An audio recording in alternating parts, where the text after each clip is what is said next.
After 85 working days, the Montana Legislature has wrapped up what has sometimes been a heated session. MTN senior political reporter Jonathan Ambarian has more on what got decided on this final day. Well, you can see behind me that it's only been a few hours since the Montana Legislature adjourned sine die, wrapping up their 69th session. But already, most of the lawmakers here on the Montana House floor have packed up their belongings and headed out back to their homes.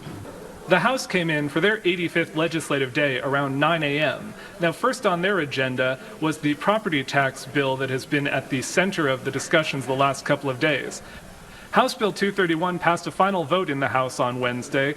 As amended, it makes changes to another bill, Senate Bill 542, already passed by the House earlier this session. Together, the two bills will establish homestead tax rates, giving a tax advantage to Montanans' primary residences, long-term rentals, and smaller commercial properties. After the final House debate Wednesday, the chamber took a break for around an hour. Afterwards, both they and the Senate returned for their final agendas of the session. The House gave final approval to House Bill 2, the $16 billion Maine state budget bill, and the Senate signed off on both of the property tax bills still in its possession.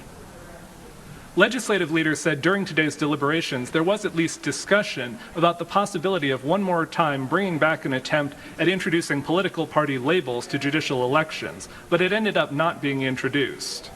The final day of the session was also emotional for many lawmakers.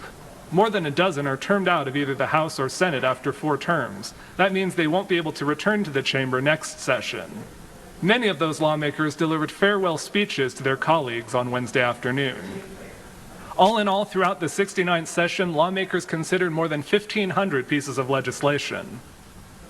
Of course, the fact that the session is over doesn't mean that the legislation that these lawmakers have been working on is settled. Governor Greg Gianforte is going to have the opportunity to sign or veto all of these bills over the coming weeks. And of course, there's still the possibility that at least some of this legislation will end up in court. In Helena, Jonathan Ambarian, MTN News.